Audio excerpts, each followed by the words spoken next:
नमस्कार, मैं हूं निकिता और आप देख रहे हैं सत्यहिंदी.com। चलिए एक नजर डालते हैं अब तक की सुर्खियों पर। भारत और पाकिस्तान संघर्ष पर टिप्पणी को लेकर गिरफ्तार किए गए अशोका यूनिवर्सिटी के प्रोफेसर अली खान महमूदाबाद ने सुप्रीम कोर्ट का रुख किया है। लाइव लॉ की एक रिपोर्ट के मुताबिक सीनियर एडवोकेट कपिल सिब्बल ने आज मुख्य न्यायाधीश PR गवई के सामने प्रोफेसर अली खान की याचिका तुरंत लिस्ट करने की अपील की। सिब्बल ने कहा कि अशोका यूनिवर्सिटी के एक प्रोफेसर पर ऑपरेशन सिंदूर पर उनके पूरी तरह से देशभक्ति वाले बयान के बावजूद कार्रवाई की गई है। इस मामले को तुरंत लिस्ट किया जाना चाहिए। रिपोर्ट के मुताबिक CJI गवई इस मामले को 21 मई को लिस्ट करने के लिए तैयार हुए हैं। जवाहरलाल नेहरू टीचर्स एसोसिएशन ने अशोका यूनिवर्सिटी के एसोसिएट प्रोफेसर अली खान महमूदाबाद की गिरफ्तारी पर नाराजगी जताई है। JNUTA की ओर से इस मामले पर एक बयान जारी किया गया। बयान में अली खान महमूदाबाद की गिरफ्तारी को अनुचित बताया गया। JNUTA की ओर से कहा गया कि यह गिरफ्तारी कथित तौर पर सत्तारूढ़ पार्टी के एक नेता की शिकायत के आधार पर की गई है। मीडिया रिपोर्ट्स के मुताबिक प्रोफेसर अली खान महमूदाबाद ने भारत और पाकिस्तान संघर्ष के संदर्भ में टिप्पणी की थी।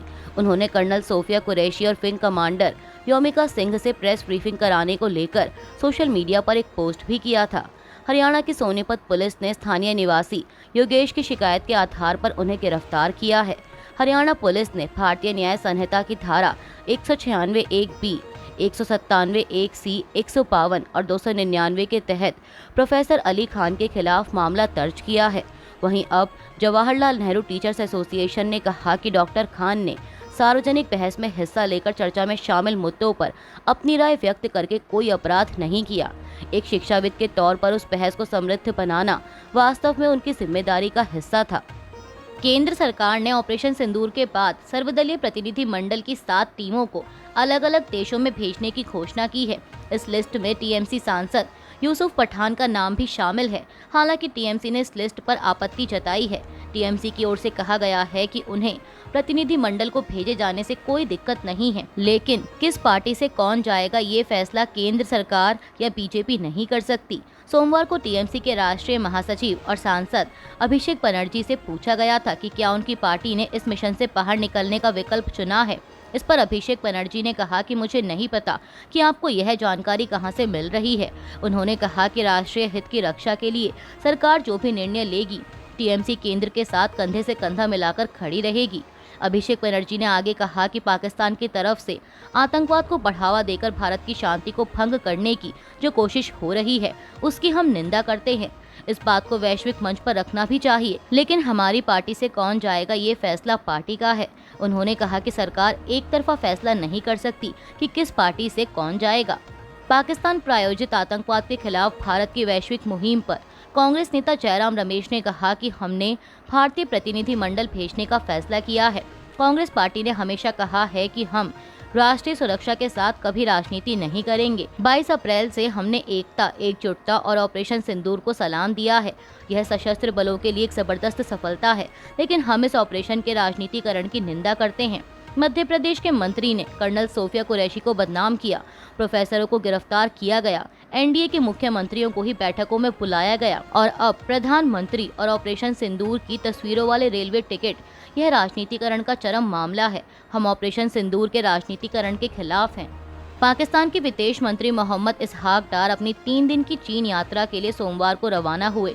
इस यात्रा के दौरान इसहाक डार चीन के विदेश मंत्री वांग यी के साथ साथ चीनी कम्युनिस्ट पार्टी के प्रमुख सदस्यों सहित दूसरे वरिष्ठ चीनी नेताओं से मुलाकात करेंगे। पाकिस्तान के विदेश मंत्रालय के मुताबिक ये बैठकें क्षेत्रीय विकास और पाकिस्तान चीन संबंधों के कई आयामों पर केंद्रित होंगी। इससे पहले पाकिस्तान के विदेश मंत्रालय की ओर से प्रेस रिलीज जारी कर कहा गया था कि चीन ने पाकिस्तानी विदेश मंत्री इसहाक डार को 3 दिन के दौरे के लिए आमंत्रित किया है।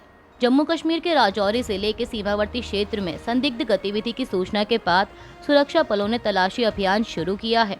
अधिकारियों ने सोमवार को यह जानकारी दी। PTI की एक रिपोर्ट के मुताबिक पुंछ जिले के वन क्षेत्र में भी तलाशी अभियान जारी है। अधिकारी ने बताया कि रविवार देर रात को नौशेरा इलाके में एक महिला द्वारा 3 संदिग्ध व्यक्तियों को देखे जाने की सूचना मिलने पर कार्रवाई करते हुए इलाके में तलाशी अभियान शुरू किया गया। भारत ने मालदीव के साथ 13 समझौता ज्ञापनों पर हस्ताक्षर किए हैं, जिसके तहत द्वीप राष्ट्र में नौका सेवाओं को बढ़ाने के लिए MVR 100 मिलियन अनुदान, समुद्री संपर्क का विस्तार और सामुदायिक आजीविका को ऊपर उठाने का प्रावधान है। रविवार को हस्ताक्षरित समझौता ज्ञापन भारतीय अनुदान सहायता योजना उच्च प्रभाव सामुदायिक विकास परियोजना चरण 3 के तहत कार्यान्वित की जाने वाली परियोजनाओं के लिए है। मालदीव के विदेश मंत्रालय ने एक बयान में कहा कि हस्ताक्षर समारोह विदेश मंत्रालय में हुआ, जो दोनों देशों के बीच लगातार मजबूत होती साझेदारी में एक और मील का पत्थर है। इस चरण के तहत शुरू की गई 13 परियोजनाओं की कुल राशि MVR 100 मिलियन यानी लगभग 55 करोड़ 28,47,522 रुपए है, जिसका मुख्य उद्देश्य मालदीव में नौका सेवाओं को बढ़ाना, संपर्क का विस्तार करना और सामुदायिक आजीविका को ऊपर उठाना है। भारतीय सेना के वेस्टर्न कमांड ने ऑपरेशन सिंदूर का नया वीडियो जारी किया है। इस वीडियो में सेना पाकिस्तान के ड्रोन अटैक का मुंहतोड़ जवाब देती नजर आ रही है। सेना ने ये वीडियो जारी कर लिखा कि हम धरती से आसमान की सुरक्षा करते हैं। इस वीडियो में देखा जा सकता है कि कैसे भारतीय सेना ने पाकिस्तान की तरफ से हो रही फायरिंग का जवाब दिया और दुश्मन की चौकियों को तबाह कर दिया। बता दें कि सेना की तरफ से लगातार ऑपरेशन सिंदूर से जुड़े वीडियो शेयर किए जा रहे हैं। 53 सेकंड के इस वीडियो में सेना का शौर्य और साहस देखते ही बन रहा है। पाकिस्तान की ओर से किए जा रहे ड्रोन हमलों का सेना भरपूर जवाब दे रही है। सेना ने वीडियो जारी कर लिखा है कि दुश्मनों को मिट्टी में मिलाने का काम किया। भारत के मुख्य न्यायाधीश PR गवई ने रविवार को जोर देकर कहा कि ना तो न्यायपालिका और ना ही कार्यपालिका बल्कि देश का संविधान सर्वोच्च है और इसके स्तंभों को मिलकर काम करना चाहिए। भले ही संसद के पास संविधान में संशोधन करने का अधिकार है, लेकिन वह संविधान की सर्वोच्चता को रेखांकित करते हुए मूल सिद्धांत संरचना को नहीं छू सकती है। CJI ने बुलडोजर न्याय का जिक्र करते हुए कहा कि आश्रय का अधिकार भी सर्वोच्च है। CJI गवई ने यहाँ बार काउंसिल महाराष्ट्र और गोवा द्वारा आयोजित अपने अभिनंदन समारोह और राज्य वकीलों के सम्मेलन में यह बात कही। इसराइल ने कहा है कि वह गजा में बुनियादी मात्रा में भोजन जाने की मंजूरी देगा ताकि 10 हफ्ते की नाकाबंदी के बाद वहां भूखमरी का संकट ना पैदा हो। इस्राएली प्रधानमंत्री कार्यालय की ओर से जारी एक बयान में कहा गया कि यह कदम इस्राएली रक्षा बलों की सिफारिश पर और हमास के खिलाफ उसके नए सैन्य हमले का समर्थन करने की जरूरत के आधार पर उठाया गया है।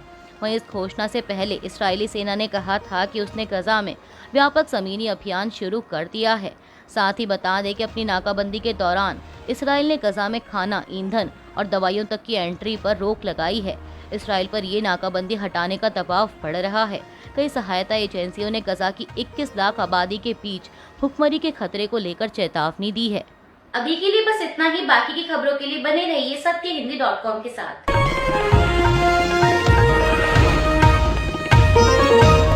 Copyright disclaimer under Section 107 of the Copyright Act 1976. Allowance is made for fair use for purposes such as criticism, comment, news reporting, scholarship, and research. Fair use is a use permitted by copyright statute that might otherwise be infringing.